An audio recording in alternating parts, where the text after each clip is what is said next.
할렐루야. 예수 그리스도 이름으로 하나님 말씀 함께 나누시도록 하겠습니다. 오늘은 이제 사도행전 11번째 시간으로 사도행전 6장 1절에서 7절까지 말씀이 되겠습니다. 사도행전 6장 1절에서 7절까지 말씀 우리 다 같이 짧으니까요. 다 같이 한 목소리로 전체 본문을 읽도록 하겠습니다. 1절. 그때 제자가 더 많아졌는데 같이 읽으시자고요. 네. 자, 읽겠습니다. 그때의 제자가 더 많아졌는데 헬라파 유대인들이 자기의 과부들이 그 매일 구제에 빠짐으로 히브리파 사람을 원망한데 12 사도가 모든 제자를 불러 이르되 우리가 하나님의 말씀을 제쳐놓고 공궤를 일삼는 것이 마땅치 아니하니 형제들아 너희 가운데서 성령과 지혜가 충만하여 칭찬 듣는 사람 7을 택하라. 우리가 이 일을 저희에게 맡기고 우리는 기도하는 것과 말씀 전하는 것을 전무하리라 하니 온 무리가 이 말을 기뻐하여 믿음과 성령이 충만한 사람 스데반과 또 빌립과 브로고르와 니가노르와 디몬과 바메나와 유대교에 입교한 안디옥 사람 니골라를 택하여 사도들 앞에 세우니 사도들이 기도하고 그들에게 안수하니라. 하나님의 말씀이 점점 왕성하여 예루살렘에 있는 제자의 수가 더 심히 많아지고 허다한 제사장의 무리도 이 도에 복종하니라. 7절까지 말씀 읽었습니다. 우리 성도님들 아인슈타인 박사라고 하는 인물에 대해서 들어보신 바가 있죠? 네. 그 아인슈타인 박사의 상대성 이론이라고 하는 그 유명한 이론이 있는데 이것을 세상에 처음 발표해가지고 세계적으로 주목을 받을 때의 일입니다. 미국의 여러 대학에서 이 박사에게 강연을 부탁하다 보니 이 박사는 일정 기간 동안 이 대학 저 대학을 다니면서 순회 강연을 해야만 됐습니다. 그래서 한 30여 곳의 대학을 순회하면서 이렇게 강연을 마치고 이제 또 운전을 해서 다음 대학을 향해서 가려고 하는 어느 날 박사를 이렇게 모시고 다니는 운전수가 장난스러운 이런 제안을 했습니다. 박사님, 저는 박사님 강연을 한 30번 넘게 듣다 보니까 이제 뭐 거의 다 외울 지경입니다. 계속 강행군 하시느라 피곤하실 텐데 다음 대학에 가면 좀 쉬십시오. 그 대신 제가 강연을 하겠습니다. 이렇게 얘기를 하는 거예요. 그래서 이제 이 그 박사가 도대체 이 뚱딴지 같은 이 제안에 대해서 무슨 생각을 하셨는지 여기 호응을 하셨어요. 그럼 그렇게 하자고. 그래가지고 이제 다음 대학에 도착을 해가지고 두 사람이 옷을 바꿔 입었습니다. 박사가 운전수가 되고 운전수가 박사가 됐어요. 드디어 이제 강연이 시작됐고 강대상에는 누가 올라갔을까요? 운전수가 올라간 거죠. 운전수가. 박사의 옷을 입은 운전수가 올라가서 강연을 막 하는데 이 밑에서는 이제 운전수 복장을 입은 진짜 박사가 그걸 이제 이렇게 감상을 하고 있었던 겁니다. 근데 정말 감탄할 만큼 그렇게 훌륭한 내용으로 강연을 하더라는 것입니다. 뭐 이 박사의 표정이나 뭐 동작까지 그냥 똑같이 흉내내면서 그렇게 아주 완벽하게 강연을 해냈대요. 그렇게 이제 강연이 끝나고 우레 같은 그런 박수가 터져 나왔습니다. 그 이제 그 박수갈채를 받으면서 이제 운전수가 유유히 내려오려고 하는데 예기치 못한 그런 돌발 상황이 발생을 했어요.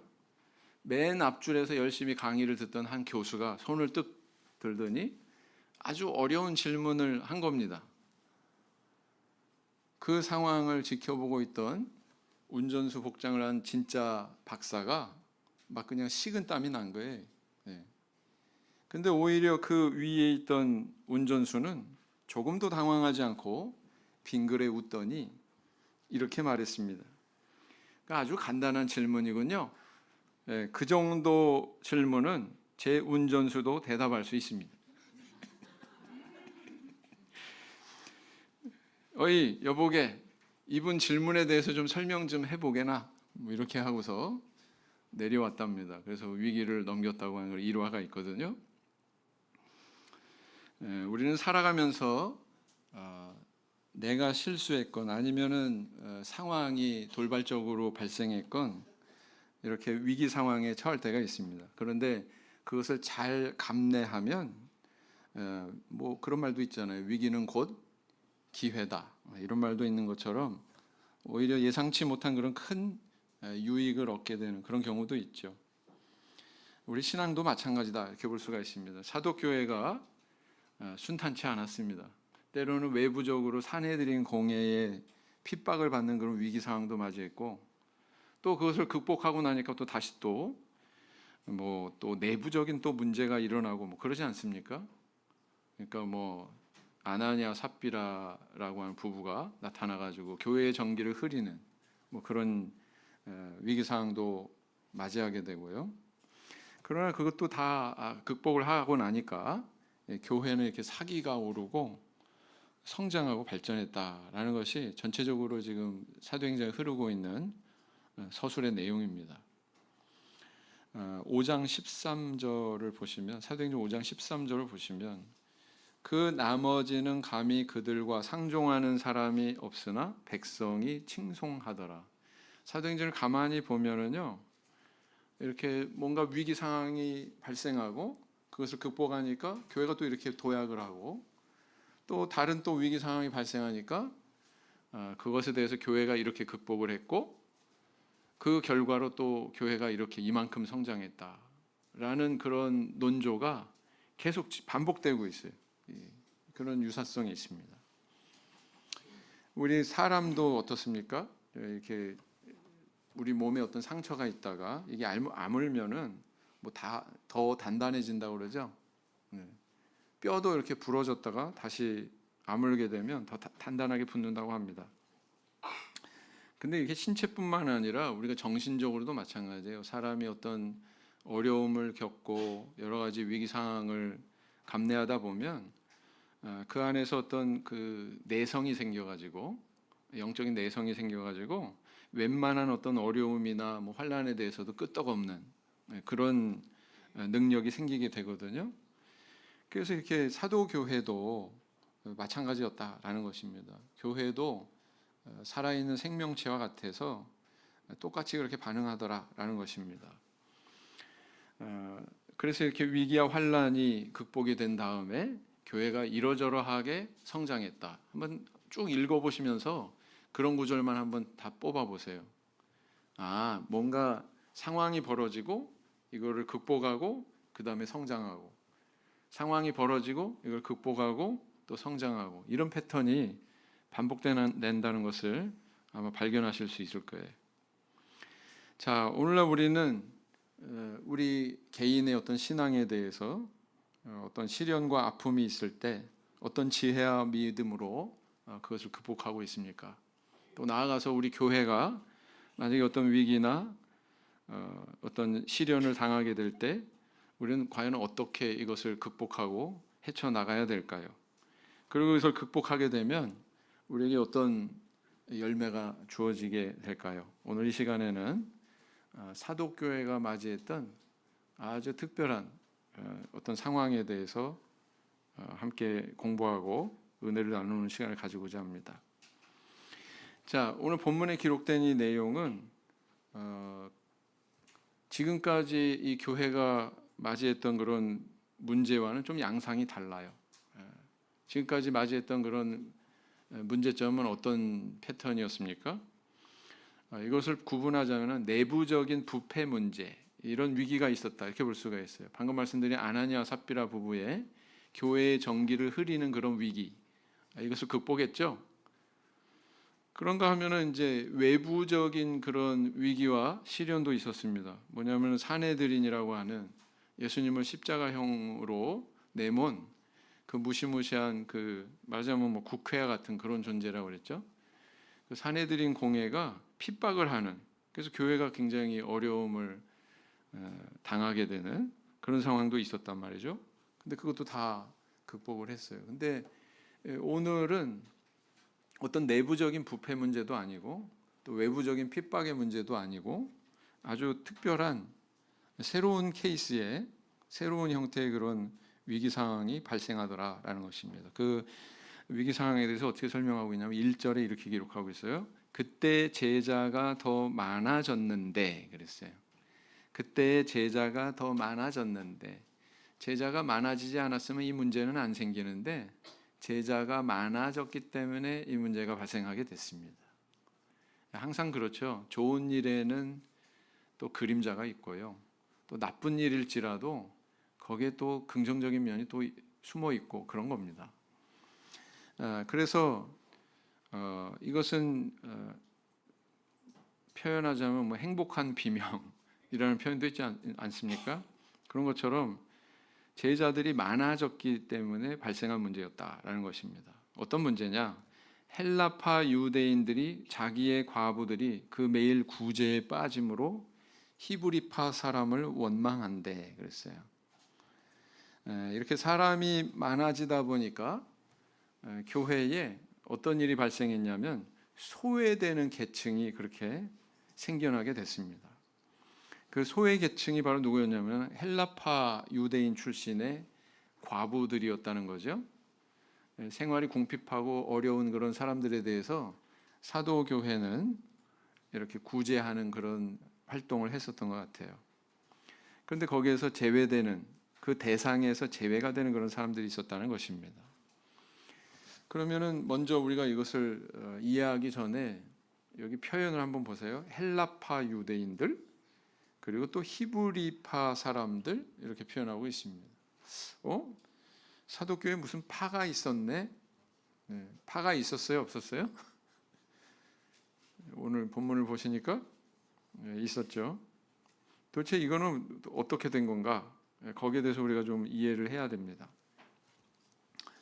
당시 유대인들은 두 부류로 나눌 수 있었어요. 하나는 히브리파의 유대인이고요. 다른 하나는 헬라파의 유대인입니다. 히브리파 유대인은 어떤 사람들이었습니까? 이스라엘 땅에 거주하면서 외모도 복장도 히브리 전통을 고수하는 그런 유대인들이었다라는 것입니다. 그래서 뭐 TV 같은 데서 혹시 성지순례 뭐 이런 거 나올 때 보시면 정통 히브리인들의 복장을 하고 나타나는 그런 종교인들이 있죠. 이 사람들은 머리도 안 깎아요. 머리도 안 깎아서 머리가 하도 길어가지고 이렇게 귀 옆으로 파마한 것처럼 이렇게 머리카락이 이렇게 늘어뜨려진 그런 사람들 본 적 있으십니까? 네. 모자도 이렇게 까만색을 모자 쓰고 까만색도 이렇게 옷을 입고 그런 사람들이 있죠. 말하자면 그런 사람들이다. 그래서 히브리 전통대로 입고 꾸미고 다니는 그런 사람들입니다. 사용하는 언어도 뭐 히브리 방언인 뭐 아람어 뭐 이런 것들을 사용했다라는 것입니다. 반면에 헬라파 유대인들이 있었죠. 헬라파 유대인들은 누구냐면 헬라 문화, 다시 말하면 그리스 문화를 받아들여서 개화된 그런 유대인들이었다. 개방주의자들이었다. 이렇게 볼 수가 있습니다. 그래서 사용하는 언어도 헬라어를 쓰고 헬라식 복장도 물론 다 수용하고 받아들이고 했다는 것입니다. 쉽게 예를 들자면은 우리 일제 강점기 시절에 이제 막 개화가 됐잖아요. 그 전에는 뭐 도포자락 입고 상투 틀고 가 쓰고 이러고 사람들이 다 다녔는데 개화가 되면서 어떤 일이 일어났어요? 여전히 그렇게 입고 다니는 사람도 있었지만 일본의 문물을 받아들여 가지고 상투를 자르고 머리에 포마드 바르고 그냥 가운데 가리마를 딱 타서 이렇게 나누고 또 복장도 양복을 입고 다니는 그런 사람들도 있었습니까? 없었습니까? 있었죠. 그러니까 이렇게 두 가지 문화가 이렇게 혼재되어 있었던 것처럼 이 시대에도 그랬다 이렇게 생각하시면은 이해가 쉽습니다. 그런데 교회 안에도 이런 두 가지 문화가 존재하는 그런 상황이 영향을 미쳤던 거예요. 이유에 대해서 정확히 기록하고 있지는 않습니다. 그러나 헬라파 과부들이 언제부터인가 구제 대상 명부에서 제외가 되는 그런 불미스러운 일이 발생한 거죠. 쉽게 말하자면 이제 한쪽에서는 물질적인 혜택을 받고 있는데 다른 한쪽에서는 못 받고 있어요. 받지 못하고 있어요. 그래서 이 섭섭한 헬라파 유대인들이 자신들이 이렇게 제외되는 것에 대해서 원망을 했던 것입니다. 아마 이유를 추정하건대 사도들이 뭐 악의적으로 이렇게 뭐 차별 대우했겠습니까? 그렇지 않았을 거예요. 아마도 헬라파 유대인들의 속사정을 히브리파 유대인 출신의 사도들은 잘 몰랐던 것 같아요. 속속들이 그 사정을 잘 몰랐던 것 같습니다. 그렇게 따지면 아마 행정적인 미숙함이 있었다, 이렇게 이제 평가를 할 수가 있겠죠. 아마도 이렇게 한쪽으로는 말씀 전하랴, 또 다른 한쪽으로는 이렇게 구제 활동하랴, 굉장히 막 사역이 바빴던 것 같아요, 그죠? 그래서 사도들과 성도들은 협의해가지고 어떻게 했느냐? 7집사를 세우게 됐다라는 것입니다. 이게 바로 오늘 말씀의 요지죠. 이렇게 세웠더니 7절에 그 결과에 대해서 또 기록을 하고 있어요. 여러분들 방금 앞전에서 이야기한 대로 어떤 사건 상황을 서술한 다음에 그게 이렇게 해소되니까 이렇게 교회가 또 한 번 도약을 하고 발전했다, 이런 논조가 계속된다고 그랬죠. 그 내용이 오늘 본문에는 7절에 나와 있습니다. 7절에. 자, 그래서 오늘도 오늘날 우리 교회도 유사한 상황을 만날 수 있습니다. 사도교회와 유사한 상황을 만날 수 있어요. 어떤 뭐 악의적인 의도가 없음에도 불구하고 때로는 교회에서 뭔가 원망하는 일이 일어날 수도 있고, 때로는 교회에서 어떤 불평 불만이 쏟아져 나오는 그런 상황을 만날 수가 있다라는 것입니다. 만약에 그런 상황이 도래한다면 우리는 이것을 어떻게 극복해야 될까요? 오늘 본문이 우리에게 주는 메시지는, 교훈의 메시지는 바로 이런 것입니다. 첫째는 뭐냐면 자기 본분에 충실할 수 있는 선택을 해라.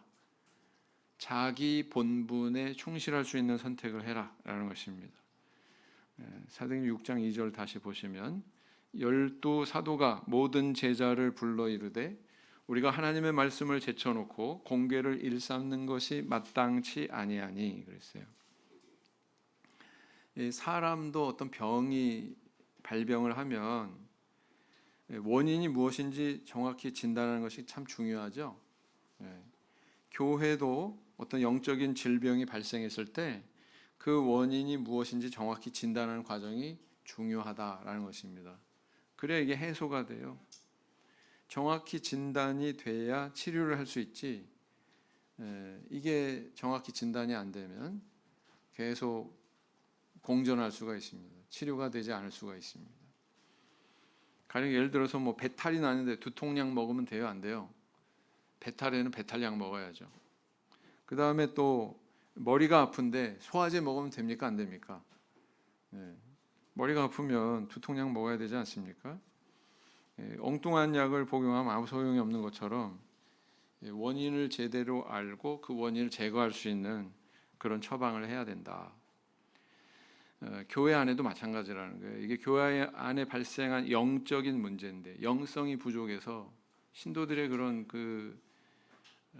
신앙을 이해하고 하나님에 대한 그런 친밀함이 부족해서 발생한 문제인데, 그걸 뭐 행정적인 조치로 막 이렇게 풀려고 밀어붙이거나, 또 거꾸로 반대의 경우 이게 행정적인 문제인데 뭐 영적인 조치로 이것을 접근해서 해결하려고 한다거나, 행정적인 건 해소가 안 됐어요. 근데 막 뭐 기도하면 됩니다, 뭐 기도합시다 이런 식으로만 얘기하면은 해소가 돼요, 안 돼요? 안 된다라는 것입니다. 오늘 이 상황을 보면 사도들은 이 문제의 발생 원인이 무엇인지 알고 이해하고 있었어요. 그것은 영적인 문제가 아니라 자신들의 행정적인 미숙함 때문에 발생한 문제였고, 그래서 그것을 행정적으로 접근해서 이 상황을 해결해 나가고 있습니다. 사도들이 이 문제를 해결하기 위한 첫 번째 판단이 뭐였습니까? 우리가 하나님의 말씀을 제쳐놓고 공궤를 일삼는 것이 마땅치 않다라는 거예요. 공궤를 일삼는다는 건 뭘 의미할까요? 쉽게 말하자면 교회 안에 물질을 분배하는 문제, 물질을 분배하는 그런 봉사에 대해서 사도들이 관여하고 있는 것을 이야기합니다. 근데 이제 여기에 대해서 이것은 우리 본분에 충실한 영역이 아니다 이렇게 판단을 했다는 거죠. 예. 그것은 우리가 집중할 본질적인 사역이 아니야. 사도들이 이렇게 판단을 하고 그렇게 접근을 하고 있다라는 것을 알 수가 있습니다. 우리가 여기에 대해서 오해하지 않아야 되는 것은 뭐냐면 목회자는 그렇다고 행정적인 일에 조금도 관여하면 안 된다 이런 뜻은 아니에요. 그런 뜻은 아닙니다. 교회 규모가 작을 때는 목회자도 행정적인 일 관여할 수 있어요, 없어요? 네. 근데 이제 교회 규모가 점점 커지고 그러면 굳이 목회자가 안 해도 이것을 담당할 분들이 여러 사람들이 있다면 그걸 안 해도 되고 그런 선택을 해야 된다는 겁니다. 무엇을 위해서요? 그 직책의 본질에 맞는 그 사역의 영역을 고려해서 그런 선택을 해야 된다라는 것입니다. 그래서 나의 본분이 뭐냐, 우리 교회의 본질적인 그런 역할이 뭐냐, 사역이 뭐냐, 이것을 분별하는 것이 중요하구나라는 것을 알 수가 있습니다. 내 본분이 뭐냐, 우리 성도님들 본분이 뭐예요? 우리 예수님 자신의 본분에 대해서 어떤 인식을 가지고 있었을까요? 마가복음 1장 38절 말씀을 보시겠습니다. 마가복음 1장 38절 말씀을 보시겠습니다.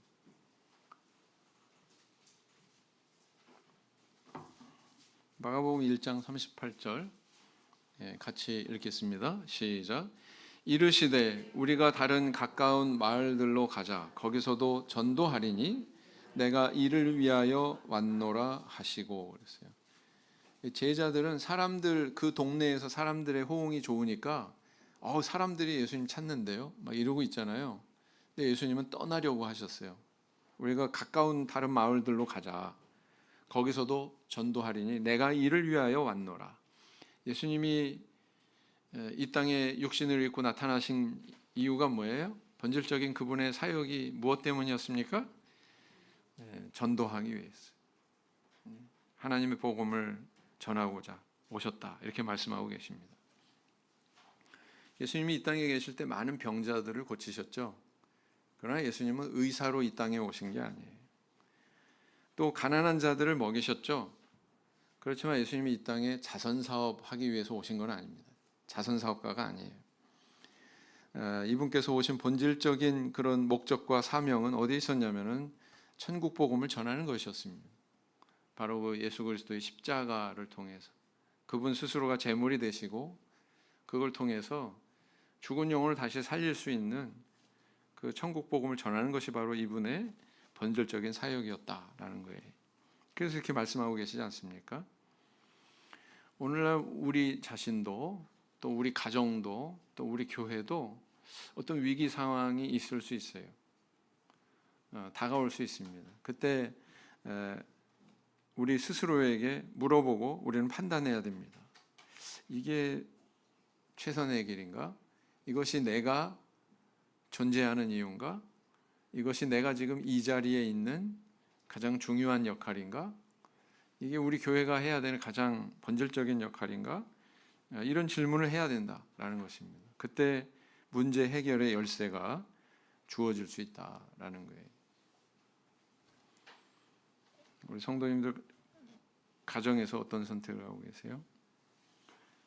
1924년 빌 하벤스라고 하는 미국의 카누 선수가 있었습니다. 모두 인정하는 금메달 유망주였죠. 올림픽 금메달 유망주. 곧 열리게 되는 파리 올림픽에 출전하게 된다면 아마 금메달을 3개는 딸 수 있을 거야. 모든 사람이 이렇게 예측을 하고 있었습니다. 그런데 예기치 못한 상황이 벌어지게 돼요. 하필이면 올림픽 출전 기간에 자기 아내가 임신해서 그 임신한 아기를 출산하는 그 시기와 딱 맞물리게 된 겁니다. 고민스럽죠. 근데 이 선수는 고민을 하다가 결국은 아내와 내가 함께 있어야 된다. 그것이 내가 남편으로서 또 아빠로서 내 본분에 충실한 것이다. 더 이게 중요한 거야. 이렇게 판단을 하고 올림픽 출전권을 다른 선수에게 양보하게 됩니다. 아깝죠? 그런데 그로부터 정확히 28년 뒤인 1952년에 그의 아들이, 이름이 뭐냐면 프랭크 하벤스인데, 이 친구도 역시 아버지와 같이 카누 선수가 됐어요. 그런데 이 핀란드 헬싱키 올림픽에 출전해 가지고 결국은 금메달을 따게 됩니다.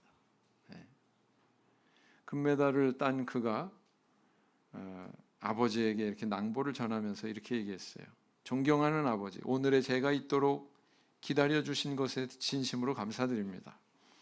아버지께서 따셔야 했던 이 금메달을 가지고 돌아가겠습니다.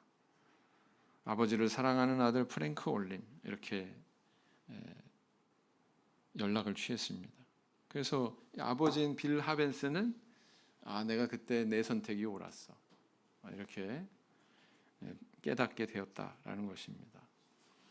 우리 가정에서 바깥으로 막 다니면서 내가 내 자녀를 위하겠다고 때로는 돈도 벌고 막 애쓰고 막 그러지만, 애들 입장에서는 어떻게 보면 다른 건 원할 수 있어요. 또 그것이 더 중요할 수가 있습니다. 함께 있어주고, 그죠? 우리 성도님들 위기의 순간에, 환난의 순간에 무엇을 기준으로 선택하고 있는가? 부디 스스로 돌아보시고, 내가 지금 서 있는 이 자리, 내 신분에, 내 직분에 맞는 그런 길을 항상 선택하시는 저희 성도님들 되길 원합니다. 그 다음에 이제 두 번째는 뭐냐면, 역할을 분담하는 지혜가 발휘되어야 된다라는 걸 우리가 교훈받게 됩니다. 역할을 분담하는 지혜가 발휘되어야 된다. 이것을 교훈받게 되죠. 3절 4절 보시겠습니다. 본문 말씀 3절 4절을 보시면, 형제들아 너희 가운데서 성령과 지혜가 충만하여 칭찬 듣는 사람 7을 택하라. 우리가 이 일을 저희에게 맡기고 우리는 기도하는 것과 말씀 전하는 것을 전무하리라 하니. 그랬어요. 참 여기에 그 사도들의 훌륭한 점이 드러나는 것 같아요. 지도자는 이러해야 되겠구나.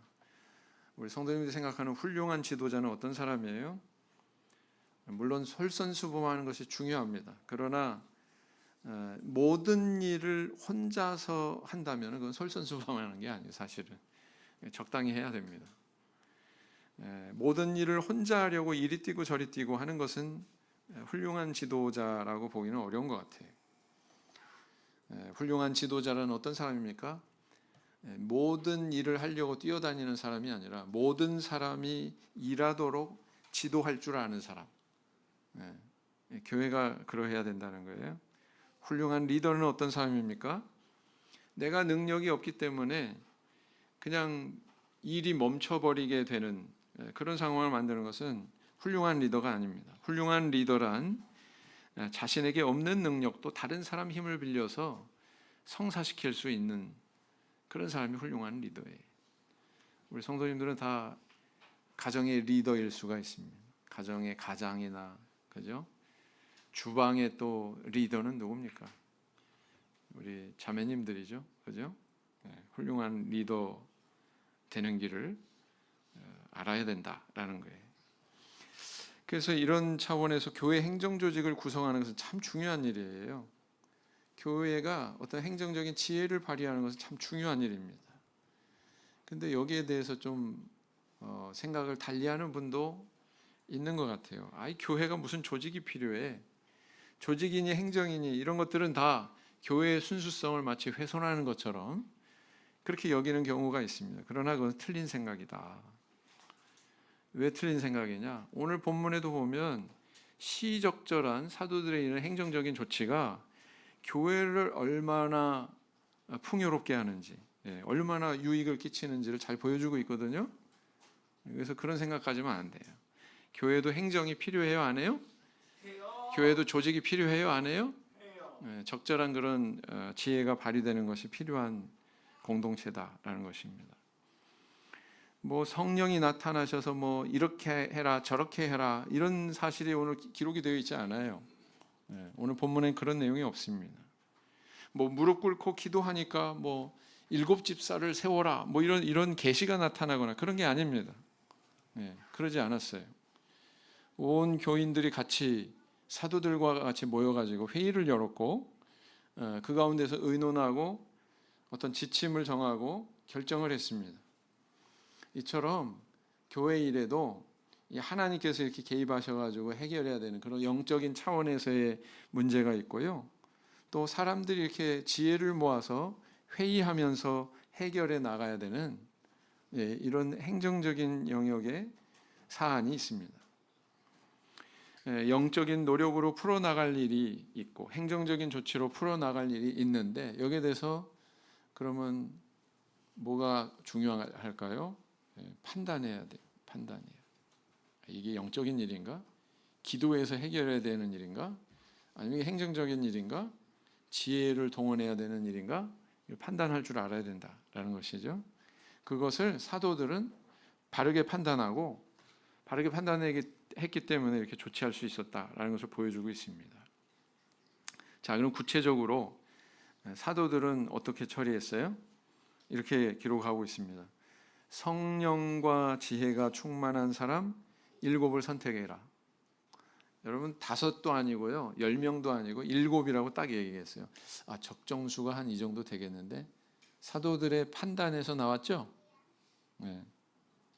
그리고 또 이것은 어찌 보면은 울타리를 제시하는 것 같습니다. 지침을 주는 거예요. 이 정도 선에서 정하십시오.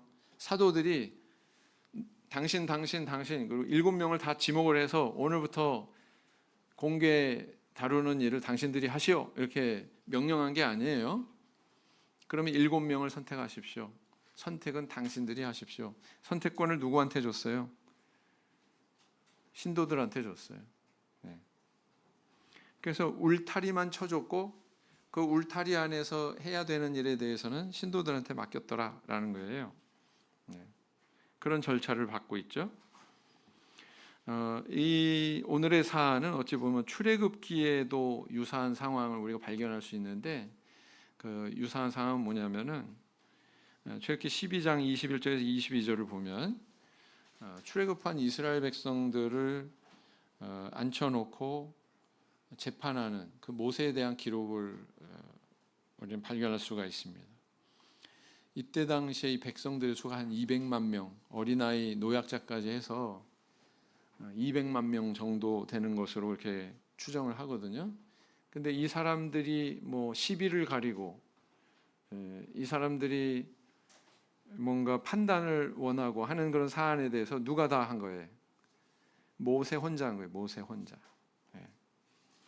이걸 보고 있던 모세의 장인 이드로가 그러지 말고 좀 지혜를 동원해 봐. 그래서 뭘 제안합니까? 1000부장, 100부장, 50부장, 10부장 이런 중간 관리자를 세워가지고 백성들에게 이렇게 재판을 베풀어라. 시비를 가리는 일을 맡겨라. 이렇게 제안하지 않습니까? 그래서 그렇게 이 모세의 장인 이드로가 제안한 이 제도를 도입을 한 결과 굉장히 성공적이었죠. 더 이상 모세가 필요할 필요가 없어요. 필요를 느낄 필요가 없습니다. 왜? 천부장만 관리하면 돼요. 천부장은 또 몇 명만 관리하면 될까요? 100부장 10명만 관리하면 돼요. 그렇지 않습니까? 그래서 백성들도 더 이상 뭐 재판받겠다고 길게 줄 서가지고 기다릴 필요도 없고 이렇게 지혜를 발휘해서 행정력을 동원하니까 공동체 전체가 평안해지더라라는 것입니다. 출애굽기에도 이런 사례가 있어요. 그리고 또 오늘 본문에 사도교회도 이런 사례가 발견이 되는 것입니다. 오늘날 우리 교회도 그래야 된다라는 것입니다. 영적인 문제는 뭐 기도하고 말씀 보고 그렇게 해결해야 되죠. 근데 행정적인 문제는 행정적인 조치로 풀어 나가야 되는 그런 분별의 지혜가 있어야 된다라는 것입니다. 로마서 12장 3절 말씀을 보시겠습니다.